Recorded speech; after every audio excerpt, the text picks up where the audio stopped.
Hello students, welcome back on my YouTube channel maths hacker Piyush sir. Last class में हमने discuss किया था exercise 1.1 question number 1 के 4 part को हमने सोल्व किया था। अब देखिए स्टूडेंट्स, इसका जो 5th पार्ट है बिल्कुल बकवास टाइप से थोड़ा क्वेश्चंस है, उसको सोल्व करने का कोई मतलब नहीं है, उसको आप इजीली सोल्व कर सकते हो, ठीक है ना। एक थ्योरेटिकली उसको हम देख सकते हैं, ठीक है। तो हम अब डिस्कस करते हैं क्वेश्चन नंबर 2 पर। क्वेश्चन नंबर 2 है, उसमें जो रिलेशन है वो इस टाइप का रिलेशन अपने को दे रखा है। ए और बी में कैसा रिलेशन है? A less than equal B square. A B both are real number, यानी जो अपना रिलेशन है वो किस पर डिफाइन किया हुआ है, किस पे परिभाषित किया हुआ है? आर पर। आर मतलब सेट ऑफ रियल नंबर। अब यहाँ हमें बताना है कि ये न तो समतुल्य है, न सममित है और न ही संक्रामक है। R is not reflexive, not symmetric and not transitive, ये बताना है। तो चेक करते हैं समतुल्य रिफ्लेक्सिव।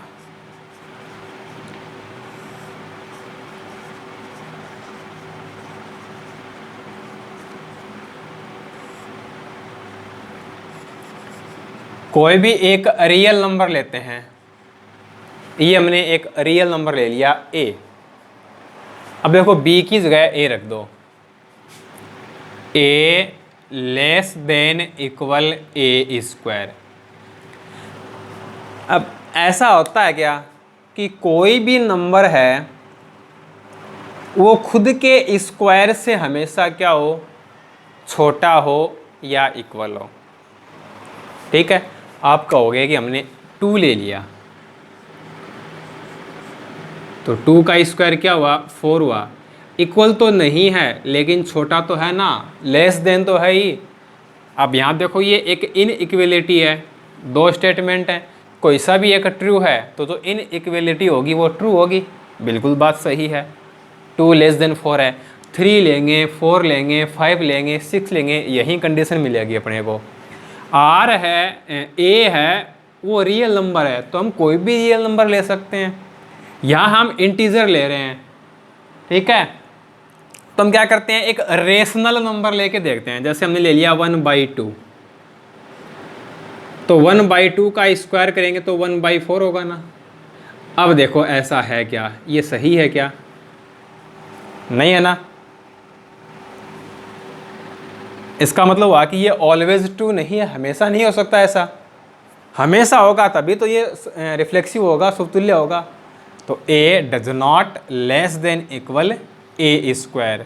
दिस इम्प्लाइज a का रिलेशन a के साथ नहीं है, ठीक है। अब इसका एक एग्जाम्पल लिख दो आगे बस, कि देखो ये एग्जाम्पल हुआ इसका, इस कारण से यह ट्रू नहीं है। 1/2 लेस देन इक्वल नहीं है 1/2 स्क्वायर, ये रीज़न है इसका। तो R है वो क्या नहीं है? समतुल्य नहीं है। R is not reflexive.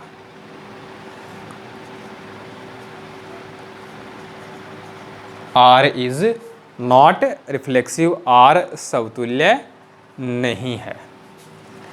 अब हम बात करते हैं सममित की, सिमेट्रिक।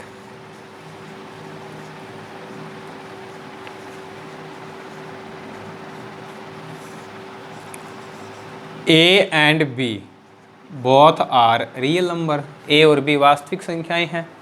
A का रिलेशन B के साथ है, ऐसा हम लेकर चलेंगे। अब A का रिलेशन B के साथ है तो इसका क्या मतलब हुआ कि A less than equal B square है। अब हमें B का रिलेशन A के साथ बताना है, और B का रिलेशन A के साथ कब होगा? जब ये ट्रू हो, यानी B less than equal A square हो जाए, ठीक है। तो देखो कि जब a less than equal B square है तो क्या b less than equal a square होगा? इस बात को हमें चेक करना है। जैसे a है वो हमने ले लिया 1/4, और b है वो हमने ले लिया 1, ये 2 नंबर ले लिए हमने। तो 1/4 है वो 1 के स्क्वायर से छोटा होगा, बिल्कुल सही है ना। लेकिन यहाँ देखें तो क्या 1 है वो लेस देन होगा 1/4 स्क्वायर से, नहीं होगा ना।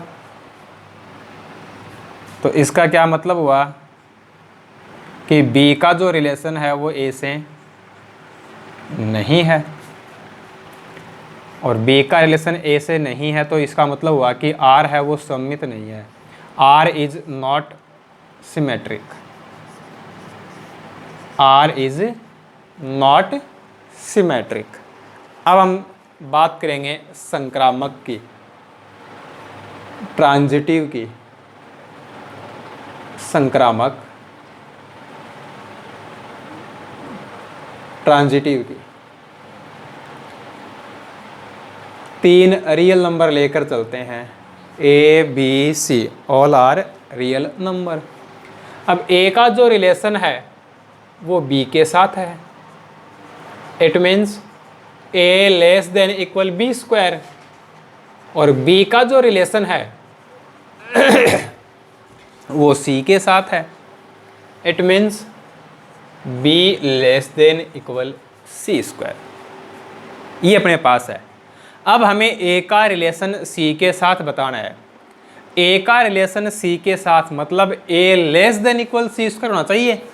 यहाँ देखो b इक्वल c स्क्वायर नहीं हो गया क्या, तो b की जगह हमने c स्क्वायर पुट कर दिया, तो अपने को क्या मिल गया, a less than equal c power 4। चाहिए क्या था, c स्क्वायर, और मिला क्या, c की पावर 4। तो इसका सीधा सा अर्थ यही है कि a का जो रिलेशन है वो c के साथ है नहीं है, और जब a का रिलेशन c से नहीं है तो r है वो क्या नहीं है, संक्रामक नहीं है, r is not transitive, r is not transitive. तो हम कह सकते हैं कि जो r है न तो समतुल्य है, न सममित है, और न ही संक्रामक है। यही हमें इस क्वेश्चन में बताना था। ठीक है, देखते हैं क्वेश्चन नंबर 3। क्वेश्चन नंबर 3 है, इसमें अपने को एक सेट दिया हुआ है। ठीक है, इसको हमने नाम दे दिया सेट A, और A B में कैसा रिलेशन है कि B है वो A+1 के इक्वल है। तो देखो यहाँ पे 6 एलिमेंट है, फाइनाइट सेट है, तो इसको हम इजीली रोस्टर फॉर्म में लिख सकते हैं। तो इसको हम रोस्टर फॉर्म में लिख लेते हैं ना, इजी हो जाएगा। तो A की वैल्यू ले ली हमने 1, A की वैल्यू हमने 1 ली है, तो 1 + 1 2, तो B क्या हो गया, 2 हो गया। यानी A की हम कोई भी वैल्यू लेंगे तो उसमें 1 ऐड होना है, 2 लेंगे तो 3, 3 लेंगे तो 4, 4 लेंगे तो 5, 5 लेंगे तो 6।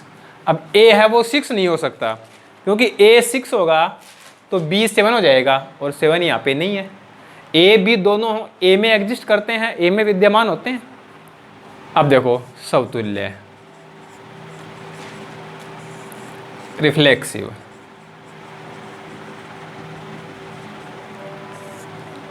One one two two three three four four, ऐसा देखो है क्या आर में, 1 1 2 2 3 3 4 4 5 5 6 6 नहीं है ना।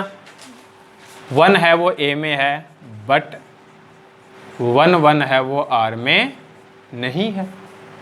एक एग्जाम्पल बहुत ऐसा बताना, और जब ऐसा हो गया तो इसका सीधा सा अर्थ है कि आर क्या नहीं है, समतुल्य नहीं है, आर इज नॉट रिफ्लेक्सिव।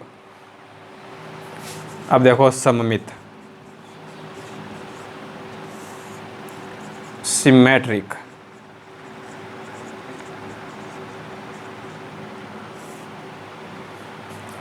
अब देखो 1 2 आर में है ना, तो क्या 2 1 भी आर में है, नहीं है। 2 3 है लेकिन 3 2 नहीं है, 4 5 है लेकिन 5 4 नहीं है। एक एग्जाम्पल सफिशिएंट है बताना। तो आर क्या नहीं है, सममित नहीं है, R is not symmetric. R is not symmetric.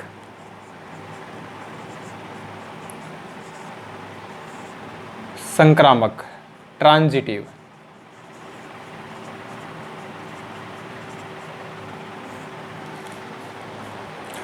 देखो 1 2 आर में है, 2 3 आर में है। अब 1 3 आर में होना चाहिए, है क्या? नहीं है। और जब 1 3 आर में नहीं है तो आर संक्रामक नहीं है। R is not transitive. R is not transitive.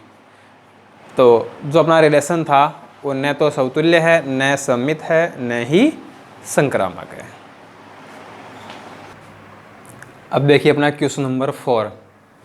ये रिलेशन दिया हुआ है, ए और बी में क्या रिलेशन है?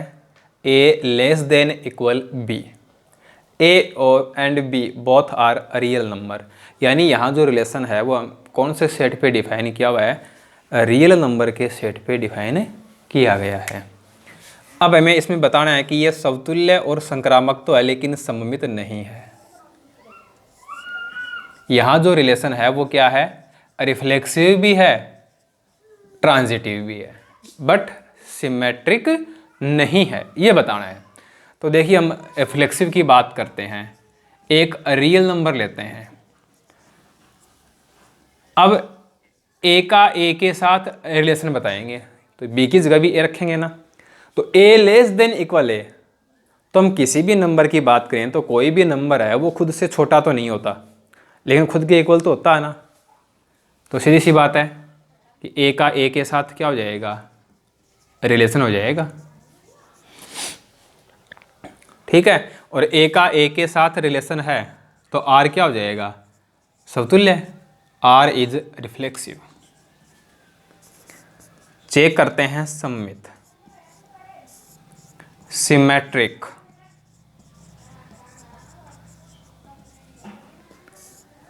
दो रियल नंबर लेते हैं, A and B both are real number, ठीक है। अब देखो ए का बी के साथ रिलेशन लेकर चलेंगे। ए का रिलेशन बी से है और ए का रिलेशन बी से है, it means A less than equal B. A less than equal B है। अब हमें बताना है कि बी का रिलेशन ए से है, और बी का रिलेशन ए से कब होगा? जब बी लेस देन इक्वल ए हो। तो यहां चेक कर लो कि जब ए लेस देन इक्वल बी है तो क्या बी लेस देन इक्वल होगा? जैसे 2 और 4 ले लो, ये बात बिल्कुल सही है। 2 है वो लेस देन इक्वल 4 है, तो क्या 4 भी लेस देन इक्वल 2 होगा? नहीं होगा ना।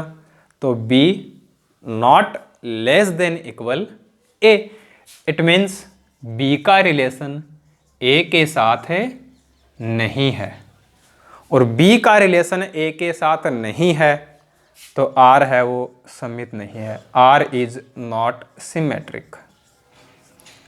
Are is not symmetric. अब हम देखेंगे संक्रामक, ट्रांजिटिव। ट्रांजिटिव संक्रामक। 3 रियल नंबर लेते हैं, 3 वास्तविक संख्या लेते हैं, ए बी और सी। ए का रिलेशन बी के साथ लेंगे, और ए का रिलेशन बी के साथ होने का मतलब है कि A less than equal B. B का सी से रिलेशन लेंगे, मतलब B less than equal C. अब हमें ए का रिलेशन किसके साथ बताना है? सी के साथ बताना है। और ए का रिलेशन सी से कब होगा? जब ए लेस देन इक्वल सी होगा। तो देखो ए है वो बी के इक्वल है और बी है वो सी के इक्वल है, तो क्या ए और सी इक्वल नहीं होंगे? ए है वो बी के बराबर, बी है वो सी के बराबर, सीधी सी बात है ए सी के बराबर हो जाएगा। ऐसे ही ए छोटा है बी से, बी छोटा है सी से। A less than B, B less than C, तो ए लेस देन सी होगा। तो this implies A less than equal C. It means A का जो रिलेशन है वो किसके साथ है, सी के साथ है। तो आर क्या है, संक्रामक है, आर इज ट्रांजिटिव।